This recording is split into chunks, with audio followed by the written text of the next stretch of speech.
this new segment, we are going to continue our discussion on how organizations adapt to the environments. So, literally, we are talking about the connection that might, in diagram, look like this. So, even though environment is a force that can to some extent be controlled or to some extent cannot be controlled, there are some ways through which the organization via its task environment can influence its general environment to some certain degrees. So how they do it, we are going to talk about these points in a detailed fashion in the upcoming slides. So let's move on to our discussion. First and foremost, information management in organizations.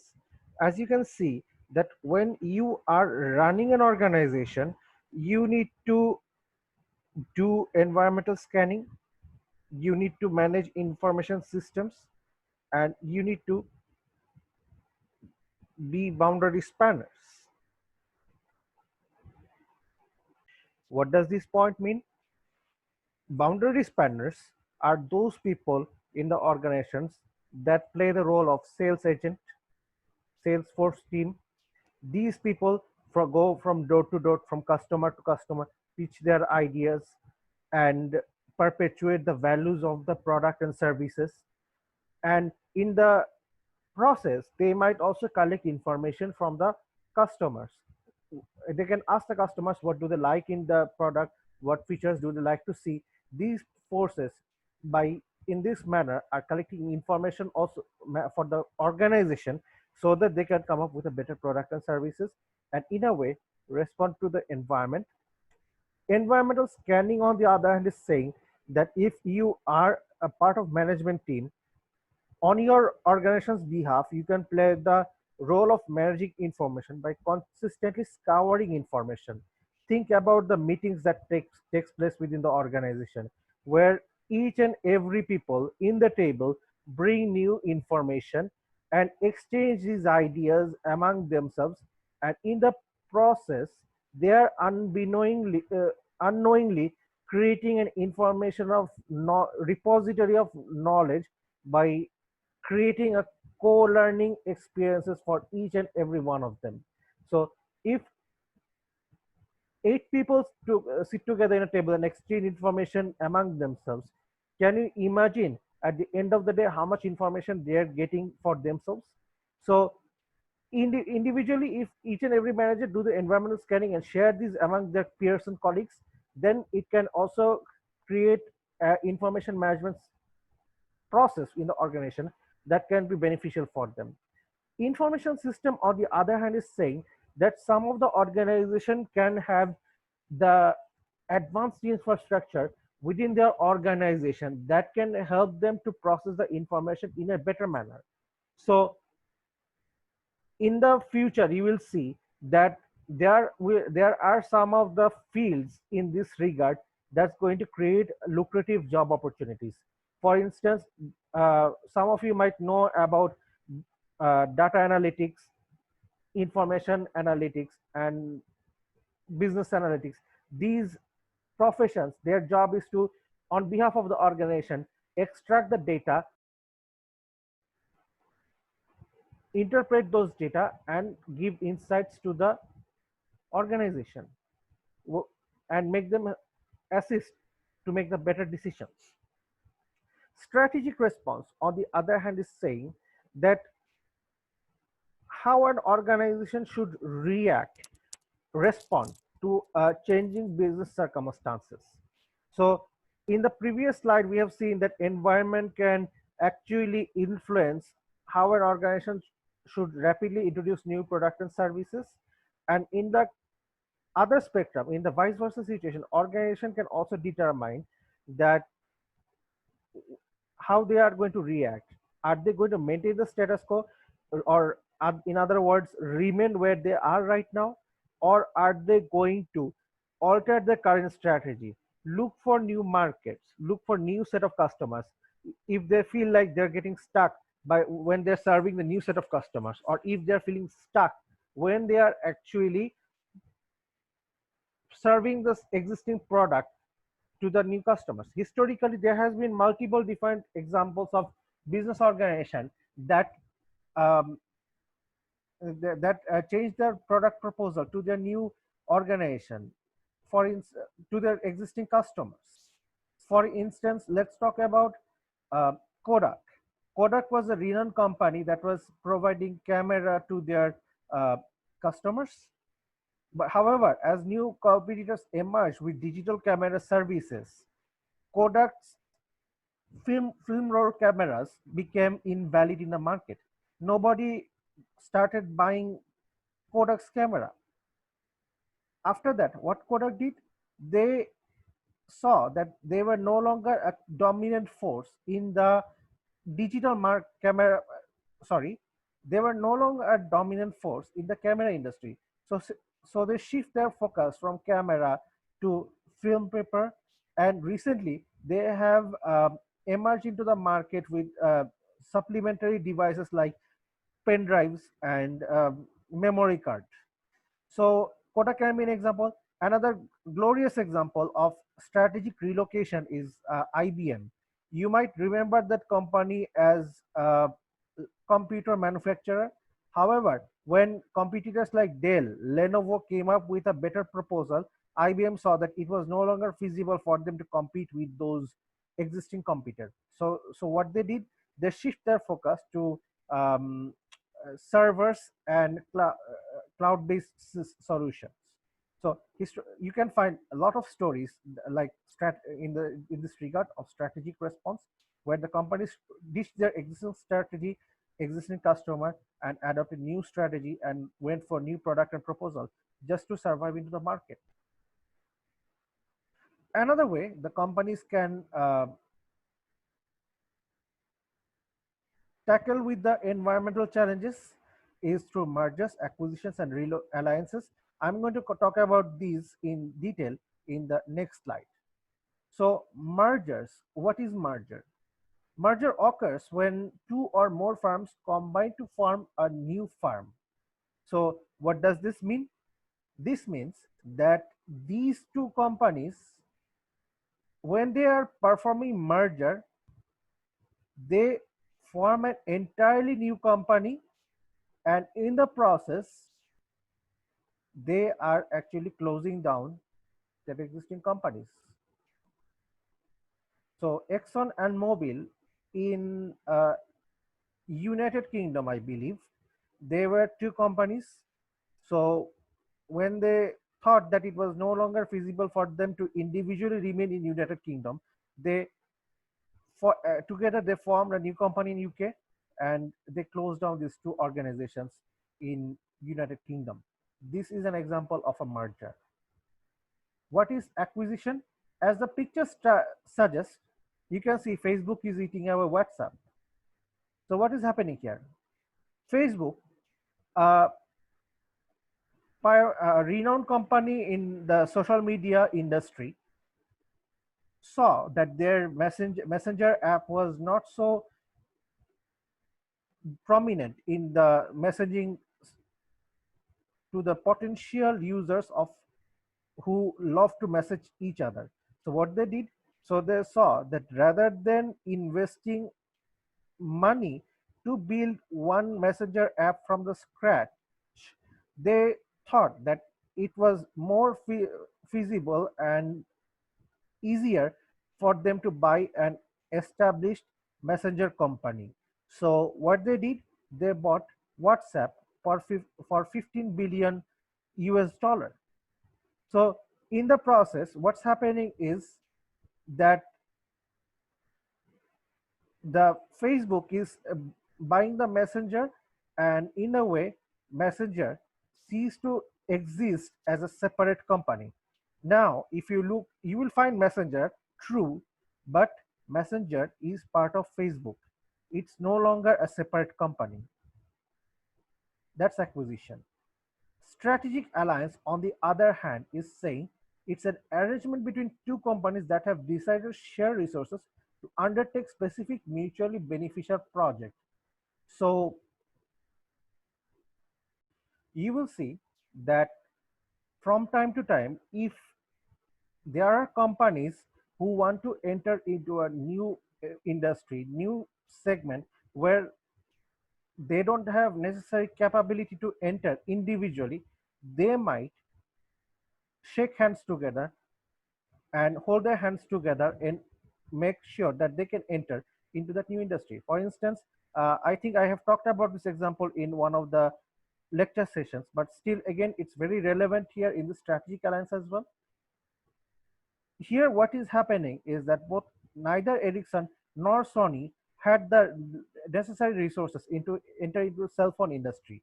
So what they did joined hands and compiled resources together and came up with an entirely different third company that's called Sony Ericsson, which had its own set of managers, own set of resources, and own set of research and development teams to enter into the cell phone market. Now notice, unlike the merger where the companies that form joined together and to build up a new company cease to exist, in strategic alliance, the companies are there already existing, and together they open up a third company that can enable them to enter into a new market. It's going to create, in the process, they are maintaining the autonomy while gaining new opportunity. So that being said, let's continue our discussion on how organizations respond to the environment. Now notice in this point, organization design and flexibility, what we are talking about. In the previous slide, we were talking about some of the industries which have to rapidly change themselves, as some of the industries, they don't need to change themselves that frequently, because on those industries we talked about that the homogeneity and the degree of change is very limited. So these industries, considering that they have to face a limited degree of homogeneity and very minimal amount of change, then considering that, they can adopt a structural design that might be suitable for them. For instance, we were talking about McDonald's, we were talking about KFC, Pizza Hut, which had a limited amount of homogeneity and change. So if this industry can consider that, they can always go for factory structure. Think about a factory. A factory has such a structure that cannot be changed easily. Think about a car industry. We were talking about the degree of change in car industry is limited, even though the homogeneity is high, because but considering that they don't have to change that frequently, they have retained their factory structure that that doesn't need to be changed frequently, because they know that the environment is relatively stable. So if I know that I have to operate in a stable industry, I can adopt a structure that doesn't need that amount of change.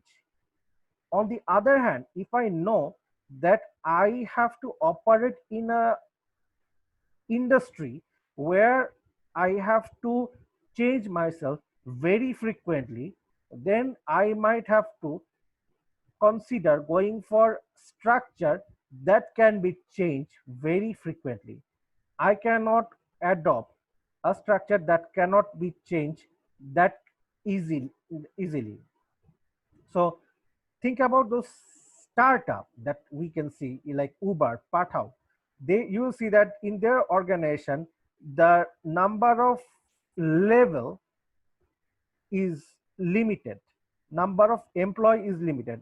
Unlike the big factories where you might see that there are 30 to 35 levels of people, you will see that they have very flat structure. So it's very easy to communicate from this point to this point. You only to go reach to a CEO from this level. You don't need to cross formally 35 different levels that this structure has. Can you imagine how long it might take for a CEO to get a decision from this level to this level, if you follow the formal structure, you will have to go through multiple different levels to actually finally reach here and make a decision. And on the other hand, in the organic farms, you can see this sort of structure that can make respond quickly and in a fast fashion. Think about OnePlus as a company. OnePlus has a very flat structure, and very quickly they can develop a design and respond to the market. Or think about designer company like Levi Strauss, Gap.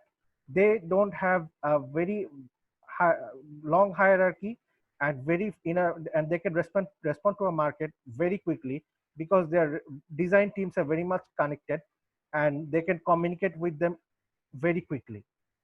Direct influences talking of the environment is talking about some rare instances where the business organization in individual is so powerful that they can easily influence the industrial forces on its own. In rare instances, you will see such a big company with so much power that they can pursue new change relationship with suppliers, customers, and regulators. For instance, think about Amazon. I'm If you follow the business environment news, you will see Amazon has become such a large conglomerate that they have shut down the shopping malls in United States of America. In present context, United States of America has very little shopping mall, and as everyone buys, all the customers of all sorts of products are buying product from Amazon. So Amazon has garnered such an influence in the supply chain of United States of America, and in fact in many different parts of the world, that they can easily determine how they are going to maintain their relationship with multiple different products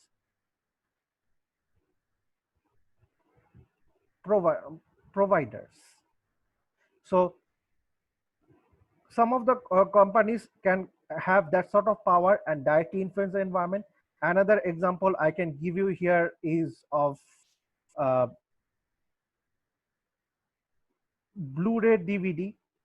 I'm pretty sure that all of you have used this medium for many reasons, but do you know that Blu-ray had when Blu-ray came to the market, there was an even powerful alternative called Panasonic's HD DVD. The HD DVD that Panasonic introduced in the market was very powerful and more capable in technological standards than Blu-ray. However, the Blu-ray was introduced by Sony, and Sony, thanks to its involvement in the media industry, successfully influenced all the production house like 21st Century Fox, met MGM, then Sony itself to release their latest movie in Blu-ray. No one was introducing their movie in HD DVD, and because of this reason, Panasonic was out of the market. Sony, in it itself, using its influence, directly influenced the market. And there are some instances, even the companies might be so large, they themselves, by lobbying into the parliament, can influence how the market is going to be operated. There are some companies, by lobbying, are in a parliament, they have eliminated competition, managed to create burdens, create wall that stopped new competitors entering into that industry, so that the number of players remain limited. So you can imagine there can be some rare instances where the company can become so influential that they can directly influence the whole market forces. So in this manner, some of the companies can also respond to the environment and manage to control the environment itself. That I would like to conclude my presentation, and I would like to conclude my lecture session on chapter 3. Thank you so much. for attending this session, and I will see you in another chapter. Thank you.